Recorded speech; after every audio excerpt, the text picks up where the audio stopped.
Essa passagem, esse relato que nós temos no livro de Êxodo sobre as pragas, particularmente da dureza do coração de Faraó, é muito ilustrativo dessa aparente contradição que a gente encontra na Bíblia. Por um lado, você vê Deus soberano, tendo acesso e domínio sobre todas as ações humanas, endurecendo quem Ele quer e abrindo os olhos e o coração de quem Ele quer. Ele mostra misericórdia a quem lhe apetece fazer e ele endurece o coração de quem ele quer endurecer. Por outro lado, a mesma Bíblia nos ensina que a dureza de coração é alguma coisa que nós fazemos. Nós somos responsáveis pela dureza do nosso coração. Esse dilema, esse aparente paradoxo entre a soberania de Deus e a responsabilidade humana permeia a Bíblia toda. E durante a história, tentativas têm sido feitas para resolver isso aí. Por um lado, há pessoas que enfatizam demais a soberania de Deus, a ponto de tirar toda a responsabilidade humana. E por outro lado, tem pessoas que enfatizam tanto a responsabilidade humana que tornam Deus um mero marionete, dependendo das decisões humanas para ir para a direita ou para a esquerda. A solução histórica dos reformados tem sido manter as duas coisas.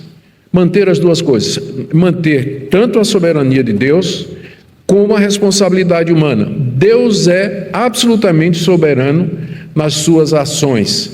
Ele endurece quem Ele quer. Por outro lado, você é responsável pela dureza do seu coração, pela sua incredulidade, pela sua rebelião, e Deus vai lhe julgar por isso.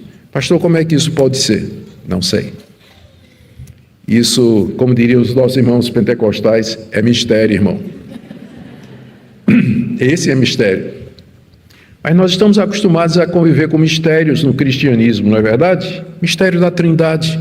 Como é que pode ser um único Deus, mas três pessoas que são Deus? Como é que a gente explica isso? O cristianismo histórico resolveu que não tinha solução. Mas adotamos a doutrina da Trindade, apesar de não poder compreender como é que 1 mais 1 mais 1 é igual a 1 e não igual a 3. Então, nós não sabemos isso. A pessoa de Cristo é outro mistério. Como é que ele pode ser verdadeiro Deus e verdadeiro homem? Como é que ele pode sentir fome? Como é que ele pode morrer se era Deus? Então, a pessoa de Cristo é mais um mistério com o qual nós convivemos. E então eu estou acrescentando mais esse à lista de mistérios, que é exatamente a dificuldade histórica em entender a soberania de Deus e a responsabilidade humana. Eu digo dificuldade porque a Bíblia não explica. Vocês vão ver aqui que Moisés tem hora que diz Faraó endureceu o coração, e em seguida, no mesmo capítulo, Moisés diz Deus endureceu o coração de Faraó. Então, quem é quem ou quem fez o quê? As duas coisas acontecem de uma forma que nós não sabemos explicar. E tentar explicar isso aqui é, às vezes, cair ou no extremo ou no outro. Ou negar a Deus ou negar a responsabilidade humana. Nós recebemos essas duas coisas. Na prática, funciona de maneira maravilhosa. Quando eu estou de joelhos, eu sei que meu Deus é soberano. Eu peço para Ele não endurecer o meu coração, peço para Ele quebrar o coração dos meus filhos, peço para Ele converter o meu vizinho, peço para Ele fazer tudo, porque eu sei que Ele é soberano e Ele tem poder para fazer isso. Quando eu me levanto nos meus pés, saio para trabalhar como se tudo dependesse de mim. Vou pregar o Evangelho aos meus filhos, vou chamar o meu vizinho para ir para a igreja, vou agir como se as respostas às minhas orações dependessem das minhas atitudes. Então, combina, na prática, essas duas verdades, elas são maravilhosas e nós harmonizamos isso na prática. No dizer popular aí, de joelho todo mundo é calvinista e de pé todo mundo é arminiano. Eu não chegaria a esse ponto, né? Mas é o que o pessoal costuma falar aí. A ideia por detrás disso é que de joelhos você reconhece a soberania de Deus e quando você fica em pé você vai batalhar como se tudo dependesse de você. De qualquer forma, ele tinha acesso ao faraó e Deus lhe diz que explicou: vai falar com ele porque eu endureci o coração dele. O que é que significa isso, endurecer o coração? Deus fez com que o pecado que já havia no coração de Faraó continuasse a dominá-lo. Num certo sentido, quando Deus diz que endurece o coração, a gente tem que entender que ele não precisaria ativamente fazer isso, porque o default, o padrão, o modelo é que o coração de todos é endurecido pelo pecado. Todos nós já nascemos com o coração avesso a Deus, inimigo de Deus. Então Deus não precisaria, a rigor, endurecer o coração de ninguém, porque já é endurecido por natureza. Já nascemos com os corações endurecidos. Mas isso significa que Deus não permitiu que Faraó, diante de todas aquelas demonstrações de poder, diante de todos aqueles milagres, todas as evidências da existência de Deus, Deus não permitiu que Faraó crescesse. Ele não permitiu que os olhos de Faraó se abrissem, como ele fez com outras pessoas através da história, abriu o coração. Então, quando fala nesse endurecimento, é mais ou menos deixar Faraó no seu estado em que se encontra, sem conceder graça e misericórdia para que ele abra os olhos e perceba que o que está acontecendo ali, de fato, é uma obra de Deus. Moisés, então, recebe essa explicação. Vai falar com Faraó porque eu endureci o coração dele.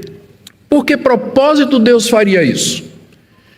Bem, Deus não tinha obrigação de salvar Faraó. Então, Deus pode dispor dos ímpios e dos incrédulos da maneira como ele deseja para a sua glória. E aqui no caso ele diz que manteve Faraó, está aqui a explicação, eu endureci o coração deles para que eu faça esses sinais no meio deles. Através da dureza do coração de Faraó, Deus iria respondendo com pragas, com sinais e prodígios.